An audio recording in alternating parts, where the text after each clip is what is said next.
मित्रों, एक सड़क हादसा किस तरह किसी परिवार की खुशियों को पल भर में छीन सकता है, इसका दर्दनाक उदाहरण इस गांव में देखा जा सकता है। मैं इस वक्त कौशाम्बी के गनपा गांव में हूं, जहां कुछ ही घंटा पहले दो घरों में खुशियों का माहौल था।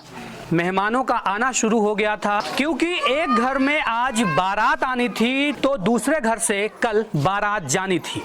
किसे पता था कि रास्ते का एक सड़क हादसा इन दोनों परिवारों की खुशियों को मातम में बदल देगा, क्योंकि एक सड़क दुर्घटना में दो चचेरे भाइयों की ऑन द स्पॉट मौत हो जाती है।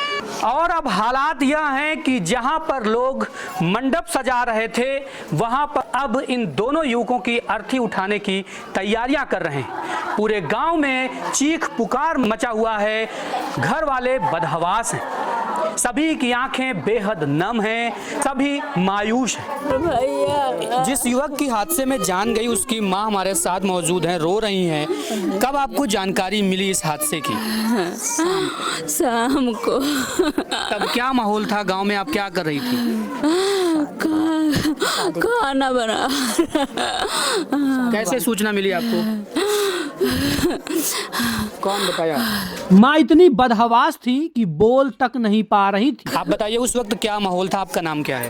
मेरा नाम है केकती देवी, इसी गांव से रहने वाली हूँ। उस समय जो आज बारात आनी थी, वहाँ पे फंक्शन था हल्दी और मेहंदी का। अच्छा।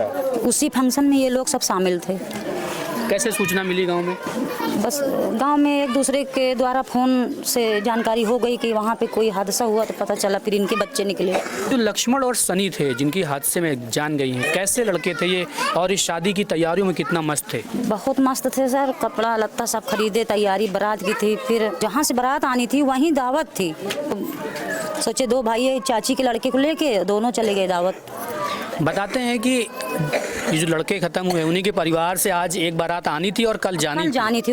इससे बड़े भाई की बारात कल जानी थी और इनकी चाचा की लड़की की बारात आज आनी थी। तो अभी कैसा मंजर है इस वक्त? मंजर क्या है सर, किसी का कुछ दिमाग ही नहीं काम कर रहा कि क्या तैयारी, सारी तैयारियां ठप हो गई। प्रशासन से क्या उम्मीदें हैं और क्या मांग है यहाँ के लोगों को? प्रशासन से जो आर्थिक मदद हो जाए, क्योंकि बहुत सक्षम परिवार नहीं है कि बहुत बड़े लोग हैं, जो भी आर्थिक मदद हो जाए विधायक द्वारा, प्रशासन द्वारा। क्या कोई नेता विधायक या कोई जिला पंचायत सदस्य या कोई जिला अध्यक्ष कोई आए नेता यहाँ पे? जी, यहाँ राजीव जिला पंचायत आए थे सुबह। अच्छा, इसके अलावा और कोई नहीं? नहीं, और कोई नहीं। दो चचेरे भाइयों की मौत और उसके बाद दो शादी का घर आज मातम में पसरा है। क्या कोई संदेश आप देना चाहेंगे देश के युवाओं को? मैं भाई सिर्फ यही संदेश देना चाहूँगा सब लोग से, जो पूरी अपने हिंदुस्तान की जनता है, या लड़के हैं या छोटे लड़के हैं, विदाउट लाइसेंस चलते हैं या लाइसेंस वाले चलते हैं, ठीक है, मगर मैं सबसे यही कहूँगा, लाइसेंस नहीं रहेगा नहीं ज़रूरी, मगर हेलमेट ज़रूरी है। और सबसे यही अनुरोध करूँगा कि ऐसी जो स्थिति यहाँ पैदा हुई है, कहीं अन्य घर में पैदा ना हो। सबसे अपील मैं ही करूँगा, रफ्तार मिनिमम कम से कम 30-40 के आगे आदमी को नहीं चलना चाहिए, अगर अपनी सेफ्टी में ध्यान रखता हुआ तो।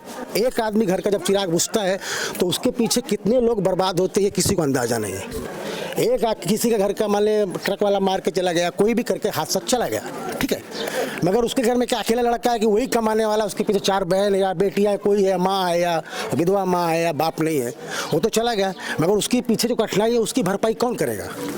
अभी परिवार पर क्या बीत रही है, क्या हालात? परिवार पे तो उसकी तो आप मतलब कल्पना नहीं कर सकते कि जो कठिन परिस्थिति है उसका तो कोई बयान ही नहीं कर सकता।